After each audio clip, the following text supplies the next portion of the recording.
राम राम राम राम राम राम राम राम. ईसन आदन उत्पत्ति ना दूजा को भेल.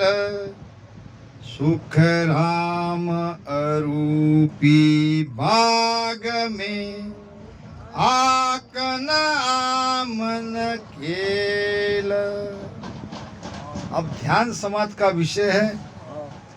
अब इसमें आम की बात आ रही है, आक की बात आ रही है और केले की बात आ रही है. अब आक आम केले का यहाँ लाने का क्या कारण? ध्यान में. तो ये समझने का विषय है. कुछ कुछ बातें हमको ध्यान से यानी प्रकट मिलती है और कुछ कुछ बातें क्या हो सकता है इसका मिलान करना पड़ता है. इधर उधर के विषय को पढ़ के सब अर्थ रेडीमेड नहीं मिलता. क्या कह रहे महाराज? ईसन आदन उत्पत्ति. ईस किसको कहते हैं? ईस कहते हैं ईश्वर को, शिव को. और आदि माया शक्ति. आदि माया शक्ति यानी शिव और शक्ति वहां नहीं है. जिस देश में महाराज पहुंचे हैं, जहाँ का अनुभव वो कह रहे हैं, उस देश में उत्पत्ति नहीं है. उत्पत्ति करने वाला ये जोड़ा वहां नहीं है. माया ब्रह्म वहां नहीं है. ईसन आदन उत्पत्ति. अब ना दूजा का भेड़ यानी वहां दूसरा कोई नहीं है. वहां हम ही है. परमात्मा कौन है? हम ही है. महाराज कहते हैं ध्यान बेली ग्रंथ में, ईसो अद्भुत लखायो मोय, मही मैं राम दुजो नहीं कोय. 600 साखी का बेली ग्रंथ है. 600 साखी महाराज के मुख से निकलने के बाद आओ क्या कह रहे महाराज? ईसो अद्भुत लखायो मोय और मही मैं राम दुजो नहीं कोई. किसको ढूंढा महाराज ने? स्वयं को. हमारा ही स्वरूप सत्य है. जिसको खोज रहे हैं वो हम ही हैं और खोजने वाले भी हम ही हैं. यानी हम ही हमको खोज रहे हैं. परम पद को प्रेम आपको आपई माई. समझो इसको. परम पद में प्रेम करना है. किस पर? आप पर, स्वयं पर. प्रेम करने वाले कौन है? हम स्वयं ही. हमको ही हम पर प्रेम करना है. अब सारी बाणी भरी है सदगुरु सदगुरु करते हुए. महाराज ने एक ही साख लिख दी. क्या लिख दी? और शरण कोई नहीं चाहिए, आप ही उलट आप में रहिए. अब क्या हुई बात है? अब आपको ही आपके शरण में रहना है. आपको ही आपके अंदर उलटना है. अब गुरु ने जो देना था वो दे दिया. गुरु ने आपको रास्ता बता दिया. अब चलना है आप. और शरण कोई नहीं चाहिए, आप ही उलट आप में. परम पद को प्रेम आपको आप ही माई और परम पद को नाम आपको आप ही जपाई. जो नाम वो जप रहे हो वो भी नाम आपका ही है और जपना भी आपको ही है. बड़ी विचित्र बात है समझने के लिए. परम पद को प्रेम आपको आप ही धारे, परम पद में उलट आपको आप ही तारे. स्वयं को हमको हमारा ही उद्धार करना है. जो प्रेम करना है वो भी करने वाले भी हम हैं और जिस पर प्रेम कर रहे हैं वो भी हम हैं. पहले तो सदगुरु पे करना पड़ेगा, फिर राम नाम पे करना पड़ेगा, फिर तीसरे स्टेप में तुमको ही तुम्हारे ऊपर प्रेम करनी है. अब दूसरी एक बात,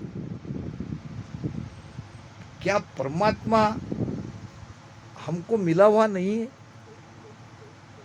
परमात्मा को सबके घट में है। सब घट मेरा साईया खाली घट न कोई फिर जो मिला हुआ है उसको दोबारा ढूंढना क्या?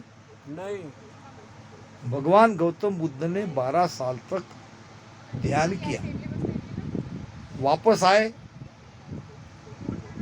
अच्छे अच्छे ज्ञानी विचारवंत राजा महाराजा उनके शिष्य बने और पूछा, भगवान आपने 12 साल में क्या पाया? भगवान बुद्ध ने कहा, मैंने पाया तो कुछ नहीं, मैंने तो खोया ही खोया है। महाराज, आपके जैसे महापुरुष 12 साल राजा थे, कोई छोटे मोटी हस्ती थोड़ी थी। भगवान गौतम बुद्ध राजा थे, सुंदर पत्नी थी, सुंदर बेटा था, और सबको सोते हुए छोड़ के जंगल में चले गए, त्याग किया 12 साल तक, और कुछ न कुछ पाने के लिए तो किया होगा। और लोगों की धारणा थी कि भगवान बुद्ध ने बहुत कुछ पाया होगा। पूछा, महाराज आपने क्या पाया? तो कहने लगे, मैंने पाया कुछ नहीं, उल्टा मैंने खोया ही खोया है, खोया ही खोया है। फिर आप पाने के लिए गए थे, खोने के लिए गए थे? अब गया तो था मैं पाने के लिए, मगर पाया कुछ नहीं, खो के आया। अब संतों की बातें अटपटी है। फिर जब विचारवंत लोगों ने पूछा, महाराज आप कह रहे हो खोया ही है, तो आप सत्य कह रहे होंगे, कृपा करके बताओ आपने क्या खोया? जब बुद्ध ने कहा तब लोगों के समझ में आया कि मैंने काम खोया, मैंने क्रोध खोया, मैंने लोभ खोया, मैंने मोह खोया, मैंने अहंकार खोया। ये खोना ही तो खोना है, हमको पाना कुछ नहीं है, वो तो पाया हुआ ही है। बीच में जो रुकावटें हैं वो रुकावटें दूर करनी है, उसके लिए करना पड़ेगा ध्यान। तो ये संतों की वाणी ऐसी अटपटी है। धारा कैसी आती है? पहले तो हमको बताया जाता है परमात्मा को तुमको पाना है और सदगुरु के शरण में जाना पड़ेगा, सदगुरु भेद बताएंगे, फिर सासों सास में राम राम करना पड़ेगा, फिर एक एक कमल को छेदन करना पड़ेगा। ये सारी बातें सत्य है, तब तब सत्य है। जब जब ध्यान में आप परिपक्व होते जाते हो तब की बात है, नहीं तो ये आखिरी की बात पहले वाले को बता देंगे तो सब घबरा जाएंगे। पाना कुछ नहीं है, जब भगवान मिला हुआ तो कौन किसकी भक्ति करे, गड़बड़ हो जाएंगी। मतलब क्या है, हमको हमारे सारे विकारों को खोना है, सब दूर करेंगे तो बीच में तो परमात्मा ही खाली। जब सब चला गया तो खाली क्या रहेगा? परमात्मा तो रहेगा। बहुत अच्छी कथा आती है और 2-3 बार मैंने कहा, और दृष्टांत बहुत सटीक बैठता है ऐसे विषय। ये किराना दुकानदार थे और पुराने ज़माने में ऐसे डिब्बे रहते थे और डिब्बे पे नाम लिखता था, सुपारी, सौंफ, ये काजू, ये शेंगदाना, यानी देने के लिए आसान हो जाए। कोई आ जाए ग्राहक तो डिब्बा है उसमें से निकाल के दे दे। तो ऐसे चारों तरफ से 2-2, 3-3 लाइन डिब्बे की रखी थी और डिब्बे पे सब नाम लिखा था पेंट करके। अब एक डिब्बा पे लिखा था राम। क्या लिखा था? राम। ग्राहक होशियार था, यादव साहब के जैसा होगा। दुकानदार, क्या तुम राम भी बेचते हो? अब उसने कहा, भाई ऐसे नहीं है, वो डब्बा खाली है और जो डब्बा खाली है उसको हम राम लिख देते हैं। खाली राम। तो वो समझ गया कि जब तक ये खाली नहीं होगा तब तक राम नहीं मिलेंगे, खाली होना पड़ेगा। खाली राम। खाली में ही राम है, भरे में राम नहीं है। भरे में तो जो लिखा वही है। भरे में तो माया है, भरे में तो कर्म है। हमको सबको खाली होना पड़ेगा, ये खाली होने की भक्ति है। तो ईसन आदन उत्पत्ति ना दूजा को भेड़, वहाँ एक ही है, वहाँ दूसरा कोई नहीं है। वो खाली है, वो शून्य है, शून्य ही शून्य, शून्य में साहेब। अब हम कहते हैं कि शून्य में परमात्मा है, हम ध्यान करते करते शून्य में जाएंगे और वहां परमात्मा को देखेंगे। ऐसा नहीं, आपको शून्य होना पड़ेगा, आपको जीरो होना पड़ेगा। अब हम जीरो बन गए कि हमारे पीछे कई बंधन है। देख लो अपने आप को, हम यहाँ है तब तक हम निर्बंध है, और यहाँ से निकलते ही चारों तरफ से हम घेर लिए जाते हैं। माया जाल कहते हैं उसको। बहु बंधन से बंध गया एक बेचारा जीव। ये जीव के पीछे बंधन ही बंधन लगे हैं, और सब कब उठते हैं वो राह देख रहे हैं। वो सब लेके बैठे हैं अपना अपना हथियार, यहाँ से निकले कि बंध गए। तो यही बंधन को समझना है। हम चाहे तो मुक्त है, हम चाहे तो बंधन में है। एक गुरु शिष्य रास्ते से जा रहे थे, और एक संत पेड़ को पकड़ के चिल्ला रहे थे, बचाओ बचाओ बचाओ, मुझे पेड़ ने पकड़ा है, मुझे पेड़ ने पकड़ा है। अब चेला कहने लगा गुरु को, महाराज आप बचाते क्यों नहीं इनको? ये तो कह रहा है बचाओ बचाओ बचाओ, सचमुच इनको पेड़ ने पकड़ा होगा, आप उसको बचाओ। गुरु ने कहा, बेटा उसके पीछे मत लगो, उसको मैं क्या, दुनिया का कोई भी आदमी उसको बंधन से मुक्त नहीं कर सकता, क्योंकि उसने स्वयं को पकड़ा, स्वयं ने पकड़ा है, पेड़ ने थोड़ी पकड़ा है। क्या जड़ ने चेतन को पकड़ा है? चेतन ने जड़ को पकड़ा है। हम चेतन हैं, हमको किसी ने नहीं पकड़ा है, हम ही पकड़ लिया हमने। हम क्या कहते हैं? ये घर मेरा है, ये खेत मेरा। कभी आपने घर की आवाज सुनी? कभी खेत ने आपको कहा कि तुम मेरे हो? वो तो कहता है तुम्हारे जैसे कई आए कई चले गए। अब मेरा मेरा कहो, 4 दिन के बाद चले जाओ, फिर दूसरा आएगा वो कहेगा मेरा मेरा। ये तो जन्म जन्म से मैं देख रहा हूं। तो यह है बंधन, मैं और मेरा यही बंधन है। एक संत के पास एक व्यक्ति आया, कहने लगा, महाराज मैं दुखी क्यों और मुझे सुखी होना है, क्या आपके पास सुखी होने का उपाय है? तो संत ने कहा, बेटा तुम क्या, सारी दुनिया दुखी है। अगर तुम दुख से मुक्त होना चाहते हो, तुम्हारे मेरे सबके लिए है, अब भी यही मोह को तोड़ो। ये मोह ही दुख का कारण है। मेरा मेरा, ये मेरा मेरा करते करते कितनी बोझ हम उठा रहे हैं। कहते हैं कि हमको 100 साल की उम्र नहीं मिली थी, मगर 25 साल की मिली थी, मगर ये बहुत खोपड़ी होशियार, भगवान से लड़ने लगा। भगवान अन्याय है, 25 साल बहुत कम है, हमको 100 साल की उम्र दो। भगवान कहा, क्या करती उम्र लेके, 25 साल तो बहुत हो गए, जाओ 25 साल रहो मस्त और आ जाओ दूसरे शरीर में। नहीं नहीं, हमको तो उम्र चाहिए। फिर ऐसा है कि भाई दूसरे प्राणी की उम्र काट के तुम्हारे इसमें मिला सकता हूँ, अगर मंजूर हो तो बोलो।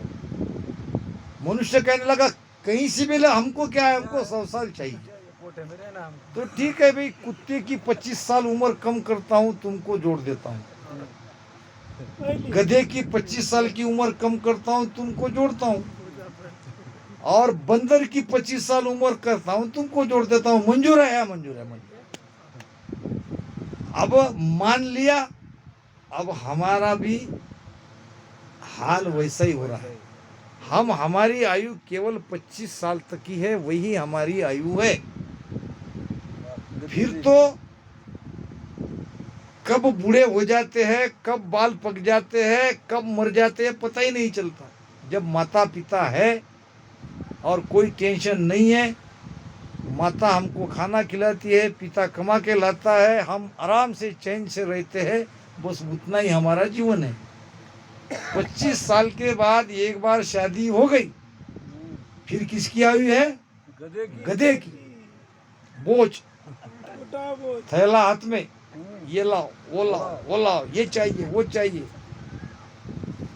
गधा जैसा पीठ पे बोझ ढोता है, इस प्रकार हम संसार का बोझ ढोते हैं 50 साल तक, पता ही नहीं चलता। 25 से 50 साल कब हो जाते हैं उसको पता ही नहीं चलता, क्योंकि वो अपनी आयु जीता ही नहीं।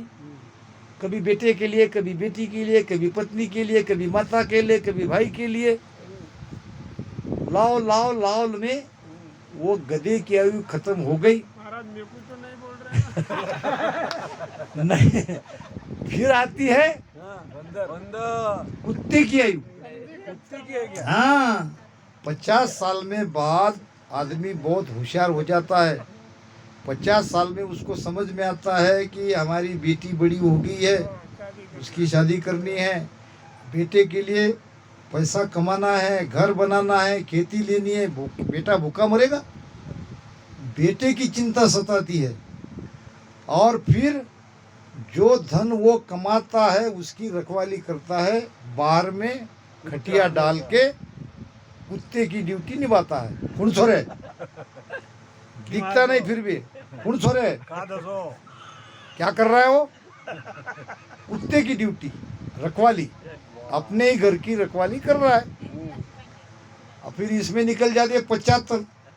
अब 75 तक तो जीता नहीं है। राजस्थान में कहावत है, 10 डावड़ो, 20 बावड़ो, 30 तीको, 40 चोको, 50 पाको। अब आए 60, 60 में नाठा, फिर आया 70, नहीं कोई उसका मित्र। 70 साल की उम्र वाले को कोई पूछता नहीं, वो आता है अंदर में, बरबस वोड़ी दो। इतनी उसके घर में उसने सब कमाया है, उसकी हालत ऐसी खराब कर देते हैं।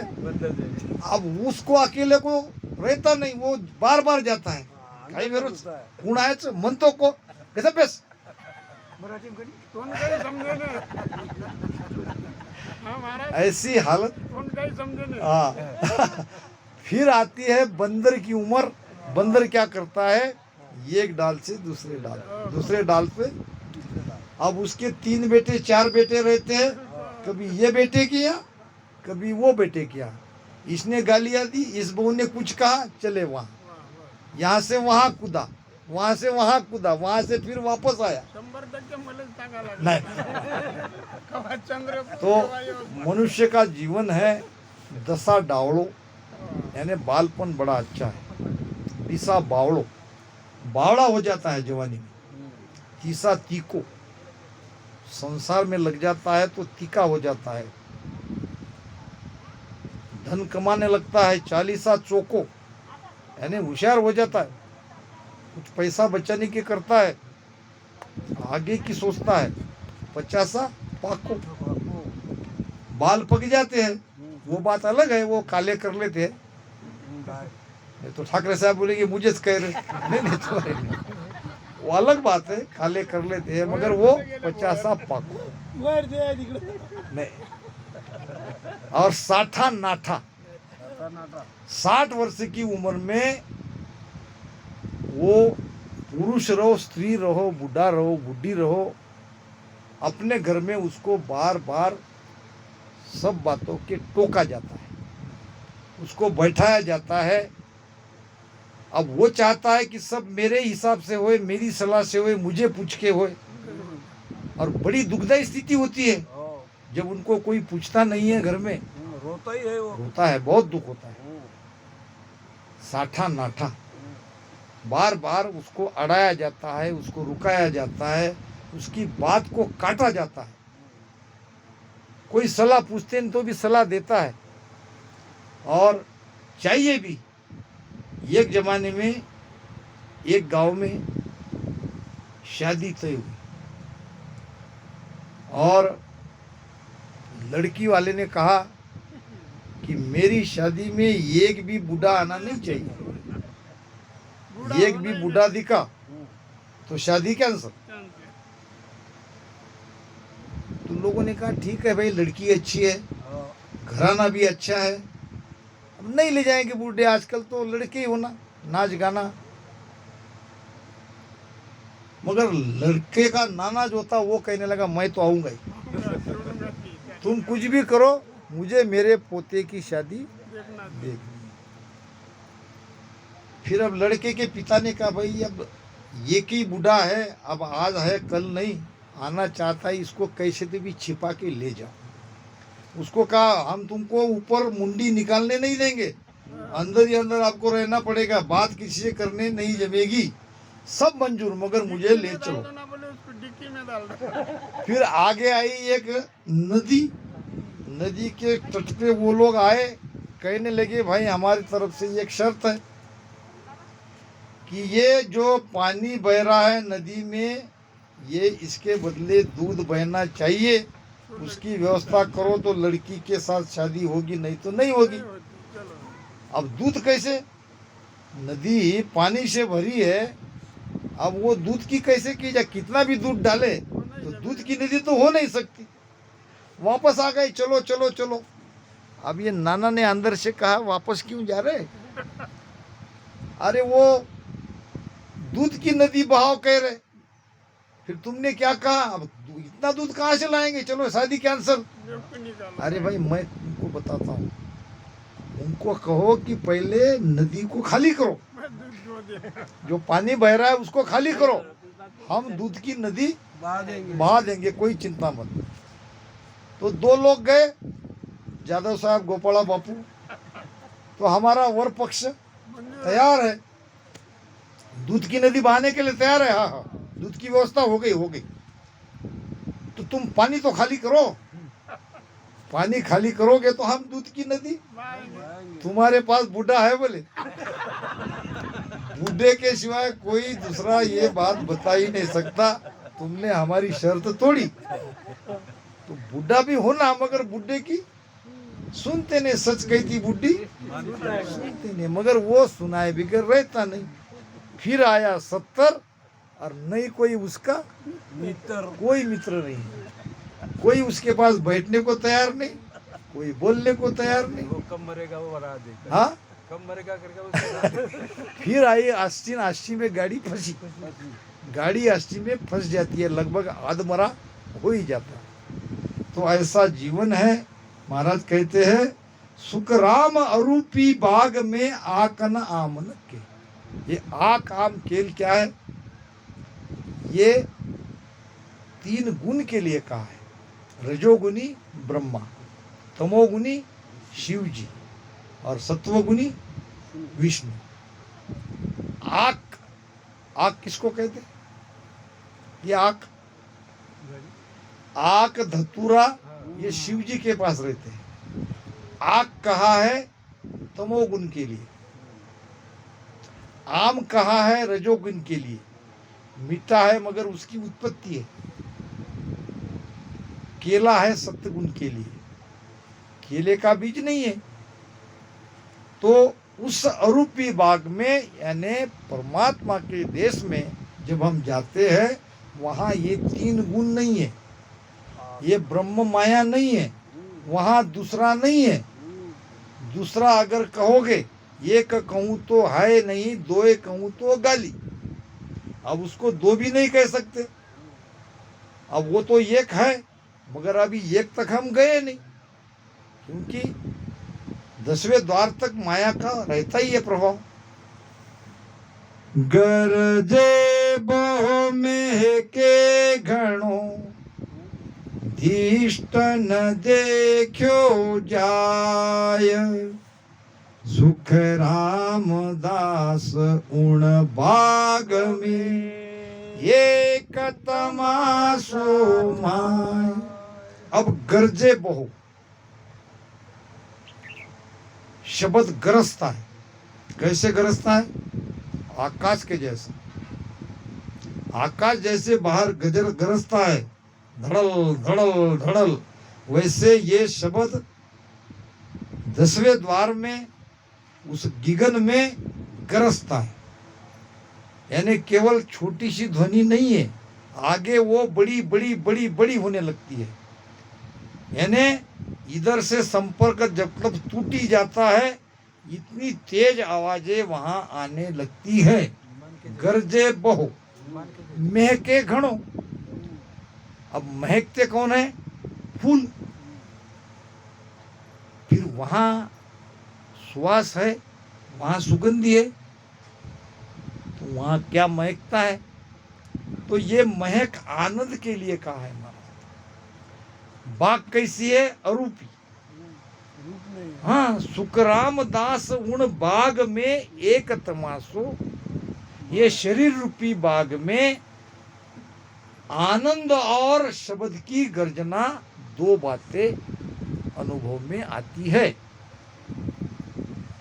बिन पाखा पर बायरो भावर भण के माय, दिष्ट मुष्ट में न बंधे, भोला पर तीन काय। बिन पाका पर बायरो।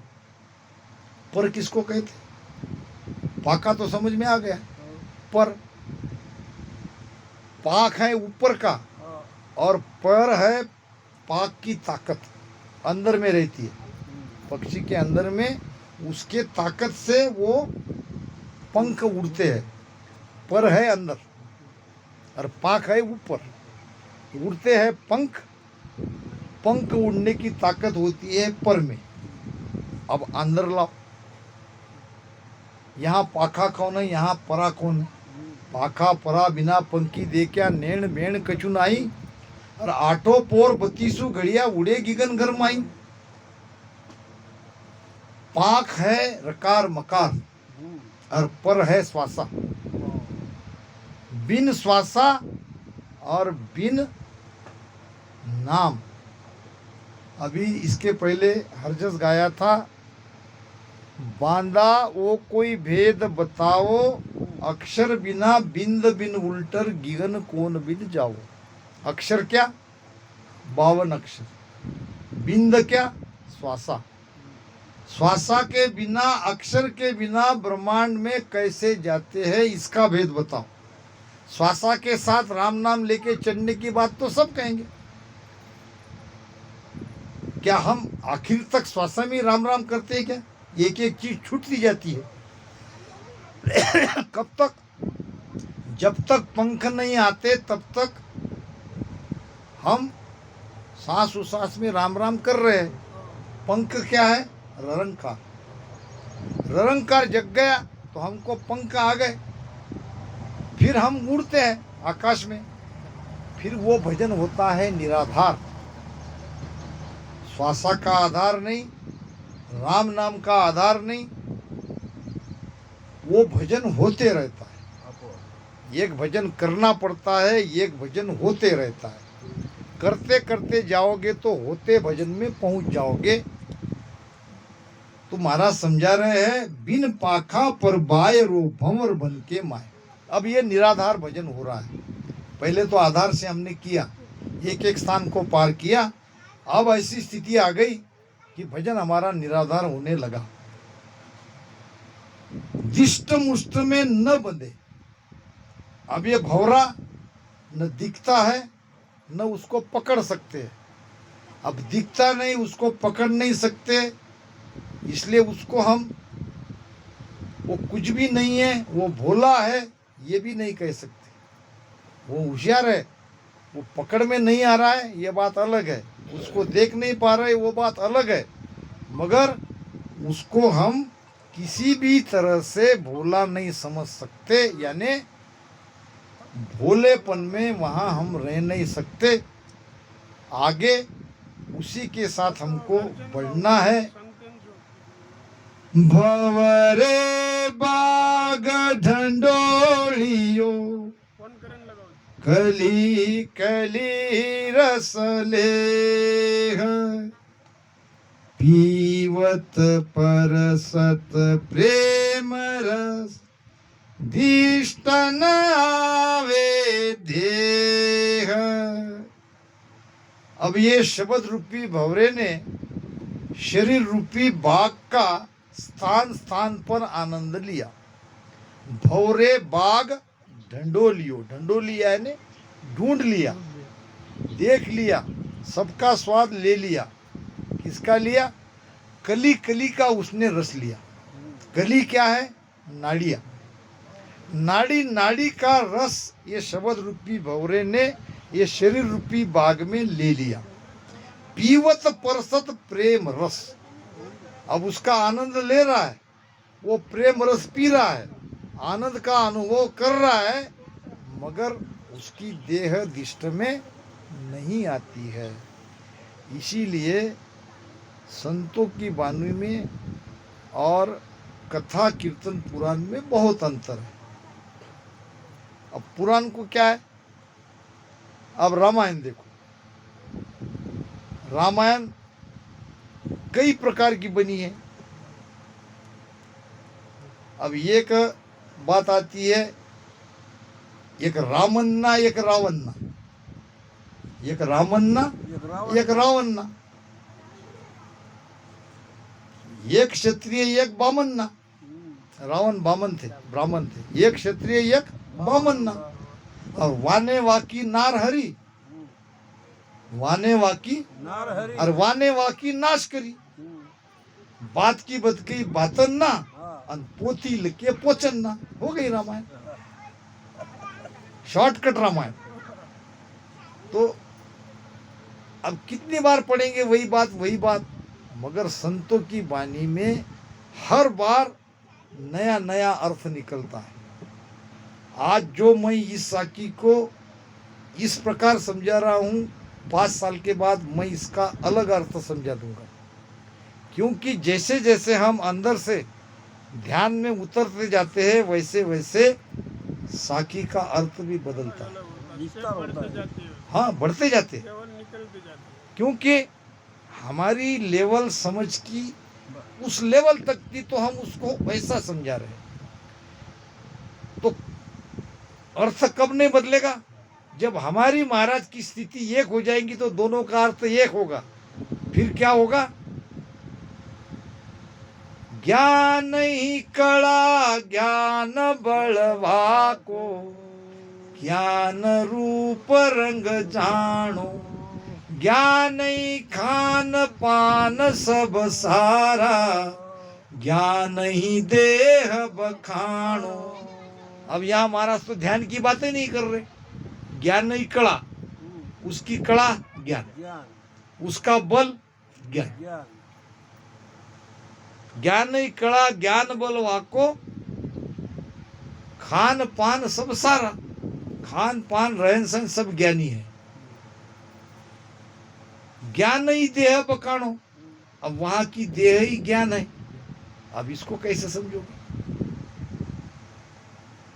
यानी ज्ञान की वो सीमा जहां उसका कोई अर्थ नहीं निकलेगा।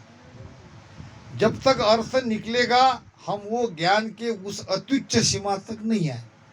उस पद में जाने के बाद ऐसा ज्ञान हमारे भीतर में प्रकट होता है कि अब उसका कोई अलग अर्थ नहीं निकलता। यानी अर्थ करने की जो हद है वो समाप्त हो गई। उसको कहा है महाराज ने ज्ञान। उसकी कला भी ज्ञान है, उसका ज्ञान ही कला ज्ञान बलवा को, ज्ञान रूप रंग सारा। उसका रूप भी ज्ञान है, रंग भी ज्ञान है, खान पान भी ज्ञान है, ज्ञान भी देह है। यानी अब अर्थ नहीं हो सकता। अब कोई इसका अर्थ आगे का नहीं होगा। वो स्थिति में जब आ जाते हैं तब की बात ये कह रहे हैं। अब इन्हीं शब्दों के